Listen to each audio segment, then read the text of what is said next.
I think that this event is going to have very profound consequences and ramifications on the Israeli psyche.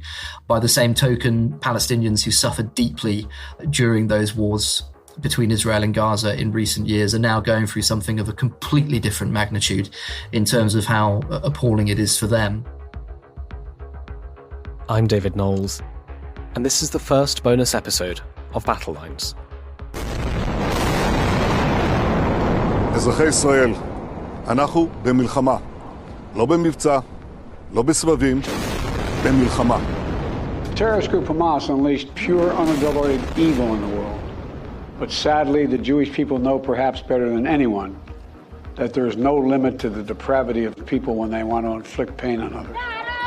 Like every place I go run away, and I just find bombs and I find dead people. And like maybe one day I'll end up like them, but it's a really scary thing for me. People telling me that, mostly this is about Hamas, but they're also angry with absolutely everybody. I'm begging the world to bring my baby back home. In our bonus episodes, we'll focus on one story in particular, speaking to a specific reporter, eyewitness, or expert. Yesterday, I spoke to James Rothwell, the Telegraph's Berlin correspondent. For many years, however, James was the Telegraph's Middle East correspondent and has spent the last few weeks reporting on the Israel-Hamas war. For weeks, the Gaza Strip has been under constant Israeli bombardment. Life inside Gaza is dominated by shells and missiles raining from the sky. I spoke to James about his reporting on life and death in the Gaza Strip. Here's our conversation. James, thank you so much for your time. What can you tell us about civilian life in Gaza at the moment? What have we been hearing from people on the ground?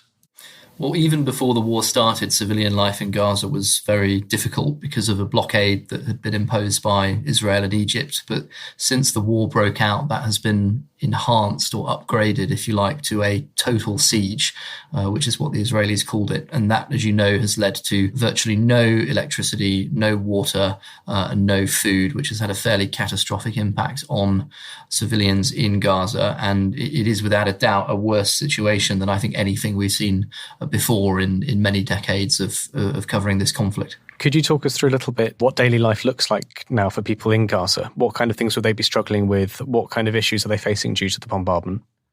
So daily life is extremely tough at the moment for Gazans. I'll give you an example of a Gazan civilian I spoke to fairly recently. She was saying that at the moment her dad has to get up at about 5 o'clock in the morning to queue up for bread because of the lack of food and the shortages of food in Gaza, with no guarantee that he'll be able to get any.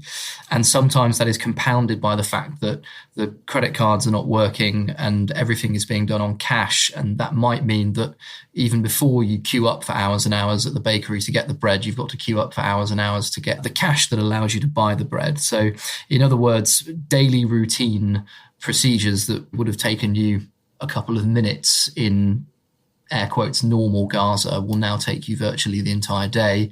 And that's before you even get into the constant aerial bombardment, the lack of electricity, the total uncertainty about what's going to happen next, and the general sense of dread as to the direction that this war is heading in. Could you speak a little bit about that bombardment? We know it's been incredibly tough and a huge number of bombs and missiles have been hurled at the Gaza Strip in the past few weeks. What are people on the ground telling you about that experience of living through that? It's very difficult. The way that it works typically is that the Israelis, if they're going to bomb a civilian area, will issue an order to evacuate. So, for example, we saw that I believe tens of thousands of Gazans fled Gaza City and the northern Gaza Strip and went south because they were warned that was about to get a very heavy bombardment.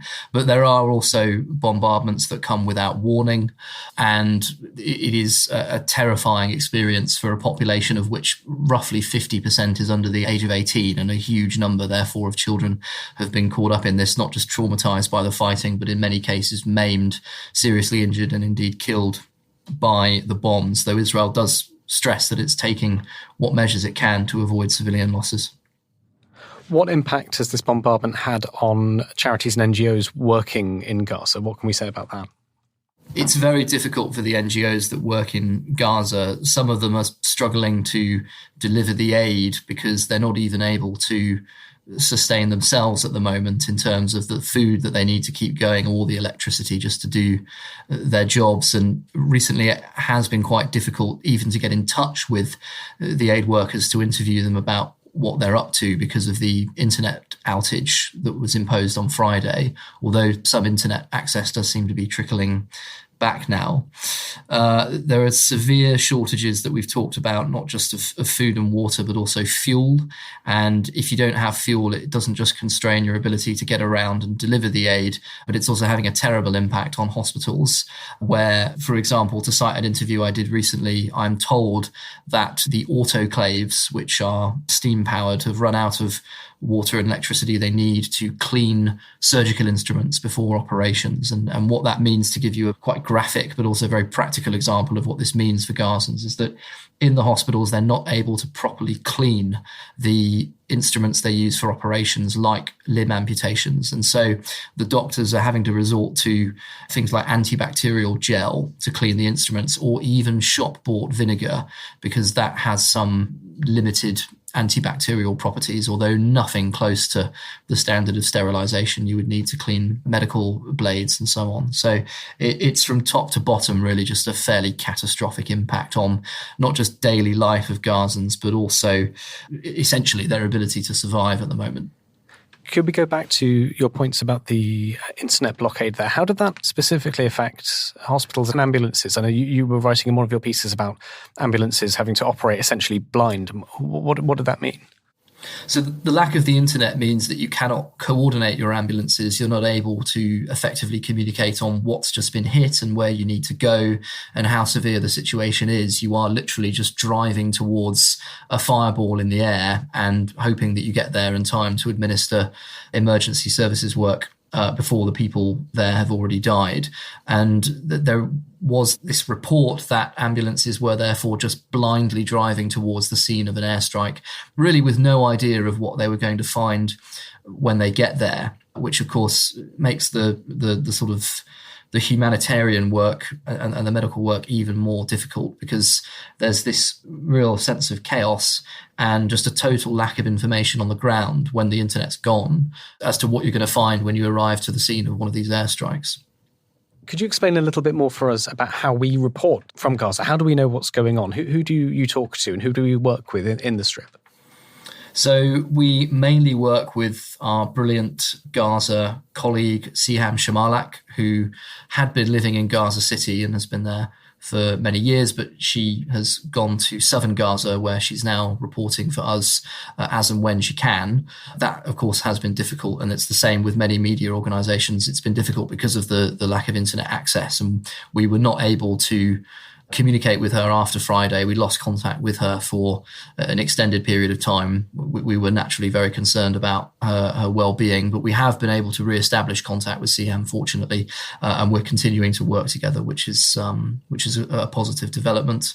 We also speak to, and Siham interviews on our behalf, but we also speak to Gazans who are on the ground when we're able to access them, not just sort of normal civilians, as it were, but we also speak to aid workers who are Gazans employed by organisations such as Medical Aid for Palestinians, a British NGO that before this war had been doing a lot of work on trying to facilitate the access to Palestinians of medical aid, but now has, like many other organisations, just been sort of swamped with a much broader humanitarian crisis. And that allows us to build up a bit of a picture of what's going on the ground in Gaza. But it is difficult to be sure because of the internet outages. It means that you can have long periods of time where the only source of information that you have is coming from the Israeli side of the narrative, and that naturally creates challenges for a journalist.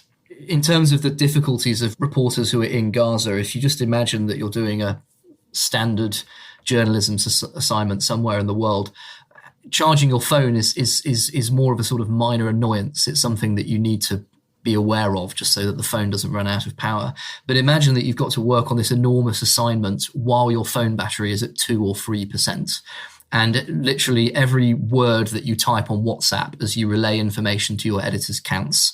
If you're going to send a voice note, if you're going to send a picture, potentially a very important picture that shows the aftermath of an airstrike that's killed civilians in Gaza, you've got to use that last 3 or 4% of your phone before it goes dry, potentially for a very long time, as effectively as you can. And that I think just speaks to the immense challenge that our Palestinian colleagues like Siham are facing in reporting this war. They're doing it with, as I said, less than 10% of their battery left. Then they've got to go and hunt down a generator somewhere in southern Gaza and hope that they can jump on that and get maybe another 10% of the battery. And so they're working in these unbelievably difficult logistical circumstances in order to bring to the Telegraph and other media organizations the reality of the ground of what's happening in Gaza. And it is immensely valuable. And the work that our colleagues like Siham have done, even in this early stage of a war that's going to be, unfortunately, is going to last for a long time. They have made absolutely extraordinary efforts to make this possible at the same time as facing bombardment and personal tragedy of those closest to them. The BBC's Gaza Correspondent is another example of someone who's working in unbelievably difficult circumstances to cover this war. You will have seen the report of the Al Jazeera correspondent whose entire family was wiped out tragically in an Israeli airstrike. So they are going through absolute hell, those journalists, in order to bring this information to the public eye, including our colleague Siham. And it's very difficult work, but they're doing what they can. James, you've been looking at this region for many years now, reporting on it for many years. Does this period of weeks stand out in its brutality and its suffering for you? I mean, what sticks in your mind from your reporting over the past few weeks? Yes, it is unlike anything I experienced when I was in Jerusalem covering the Israeli-Palestinian conflict. The largest conflict that I covered took place in May 2021, and at that time, that was considered a large or relatively large war between Israel and Gaza. It killed about 250 Palestinians and roughly a dozen Israelis. As you can tell from those figures, that now is just a drop in the ocean, really, compared to the scale of destruction and horror that's happened in this latest war. And I think, as a reporter who's been covering this for some years, one of the things that I'm struck by is the extent to which the Israeli security services were completely caught off guard by this attack. As an Israel-Palestine reporter, one of the things that you're constantly reading about in the Israeli media is the ability of the security services to, in advance, thwart attacks that are being plotted by cells of Hamas or other organizations. In my time in Jerusalem, at least one mini war between Israel and Gaza was started preemptively by Israel. So Israel said that it recognized an imminent threat, and then it launched an operation in order to counter that threat. And I think that's an important piece of context here, because it shows that usually Israel will strike once it's identified the threat, long before any violence has been carried out. That's usually how they operate. They don't seem to have had any indication whatsoever that this attack was coming.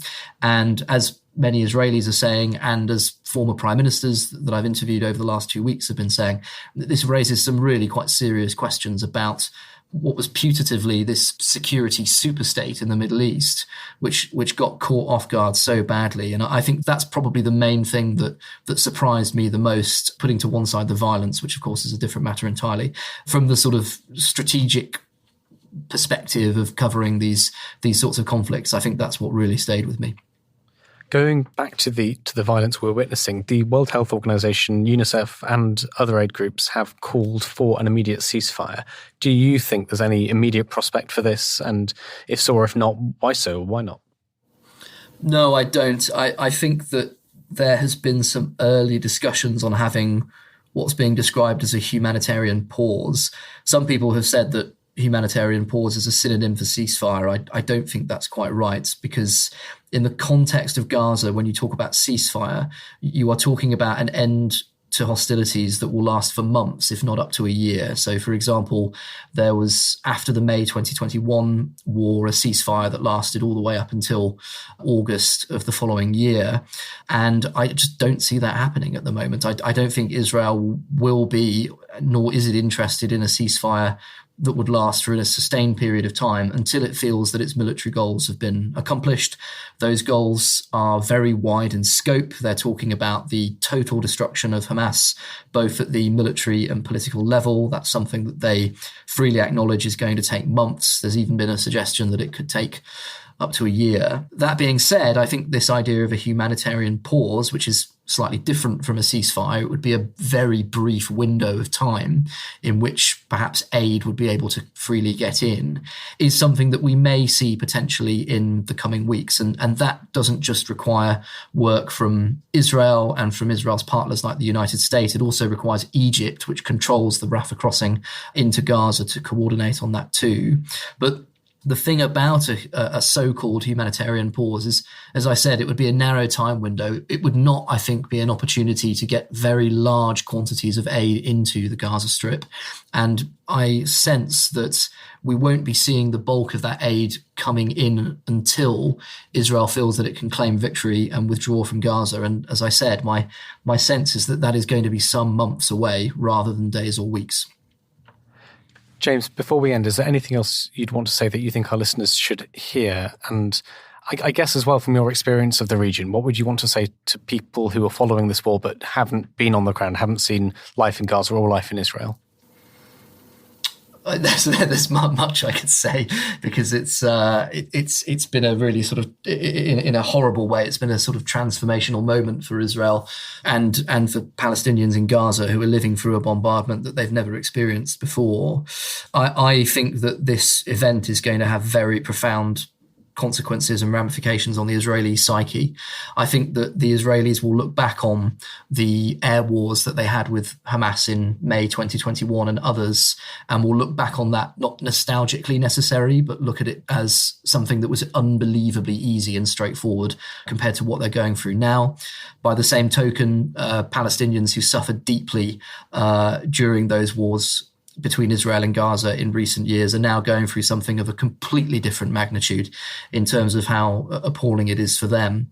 It reminds me a lot of actually Ukraine. I wasn't in Israel when this October 7 war broke out, but I was in Ukraine when the war there broke out, and there was this initial sense of everyone being sort of stunned and almost paralyzed with horror at what had happened. And it took some time for people to psychologically readjust to the new reality of the war that they were in.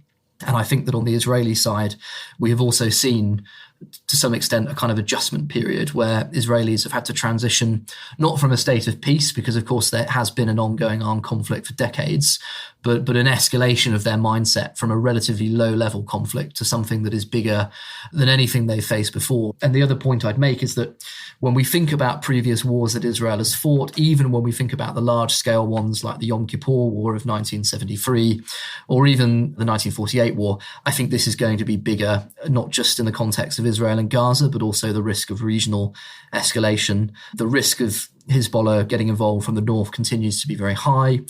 We appear to have seen missiles being fired from Yemen, which is something that Israeli officials had long been concerned about. But even some Israeli officials I spoke to over the years were quite skeptical of the idea that missiles would be fired from Yemen, for example. Many of the nightmare scenarios that the Israelis would warn about in briefings have now come to pass. And I think that with that in mind, we're just heading into completely uncharted territory, unfortunately.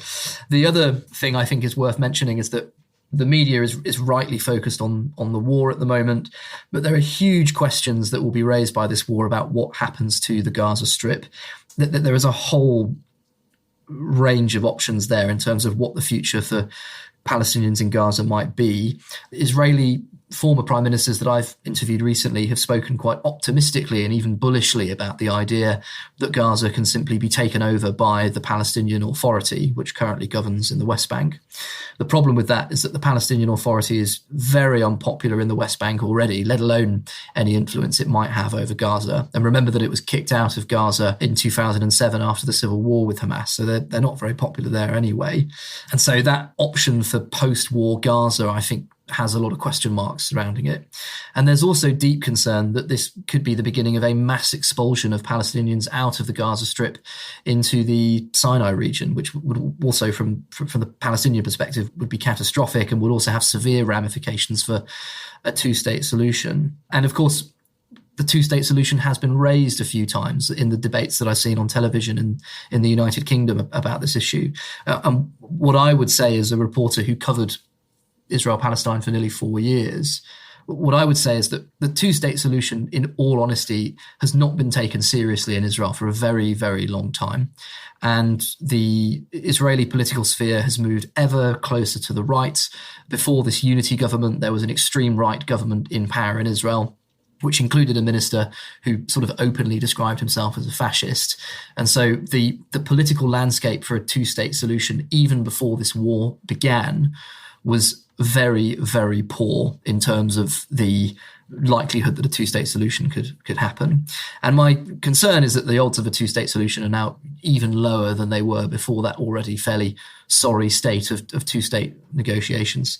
And of course, that deeply concerns Palestinians as well, because this idea of a state, which of course in the background of all of this is something that they've yearned for many, many years, it unfortunately seems an even more distant hope now than it was before. And when I hear Israeli leaders talking about the idea of new horizons for Gaza once the war is over, and talking about perhaps the possibility of some potentially viable two-state solution being, as it were, born out of the ashes of this war in terms of self-determination for Palestinians in Gaza. My fear is that we're not going to see that. I think that Israeli politics for many years has been hurtling towards a one-state solution, and it is possible that one of the outcomes of this war is that the cause of the one-state solution is advanced significantly. Thank you so much, James. Just to finish, what do you think the medium short-term future looks like for Gaza over the next few days, few weeks? I think the civilian death toll in Gaza will be very high if a full-scale invasion of Gaza occurs. What we're seeing at the moment is a partial incursion into the northern Gaza Strip, which may be part of a goal of potentially encircling Gaza City and then concentrating much of the fighting in the north. Even in that scenario, which is less ambitious than a full-scale invasion, the civilian death toll on the Palestinian side will be very high. For some context, in 2014, during that ground invasion, we were talking about 2,000 Palestinians being killed. Of course, that number is now dwarfed by the Palestinian death toll already, and it is undoubtedly going to climb higher as the violence continues. And the other thing I would say is that on the Israeli side, and the Israelis acknowledge this, there are going to be lots of Israeli soldiers being maimed and killed in this war. And many of those soldiers are conscripts, they're youngsters, they're in their late teens, early 20s. And I think one thing that is being discussed in Israel at the moment is people say they're ready for this, and I'm sure they are, but how ready are they for the body bags and the maimed soldiers that are going to be coming back out of Gaza as this war continues? Because that is something that Israel will have to deal with as well. It's not just that lots of Palestinian civilians are being killed from their perspective, because there is a lot of criticism of that in Israel too. It's that they are also going to suffer very heavy losses in this war. Hamas is deeply embedded in Gaza. It's been building those tunnels for ages. It's got dozens and dozens of kilometers of tunnels, we are told. If this does become existential for them in terms of a last stand from the tunnels of Gaza against an Israeli invasion, they will clearly fight very fiercely, and the Israeli losses will be high. And so, to return to your question in terms of the weeks and months to come for Gaza, yes, very unfortunately, the losses, and particularly civilian losses, will be extremely high on the Palestinian side. But also Israel, I think, is preparing itself for a situation where there are also very significant losses on their side in terms of soldiers being killed and maimed. And that is something that they're also going to have to confront. James, thank you so much for your time. Thank you very much. Battle Lines is an original podcast from The Telegraph. To stay on top of all of our news, analysis and dispatches from the ground in Israel and Gaza, subscribe to The Telegraph or sign up to Dispatches, which brings stories from our award-winning foreign correspondents straight to your inbox. We also have a live blog on our website, where you can follow updates as they come in throughout the day, including insights from contributors to this podcast. If you appreciated the podcast, please consider following Battle Lines on your preferred podcast app. And, if you have a moment, leave a review, as it helps others find the show. As disinformation is a particular problem during conflict, we are relying on your support more than ever. Battle Lines is part of wider Telegraph foreign coverage in our podcasts. If you're interested in finding out more about the war in Ukraine, you can listen to Battle Lines' sister podcast, Ukraine the Latest. This episode of Battle Lines was produced by me, David Knowles, and executive producer Louisa Wells.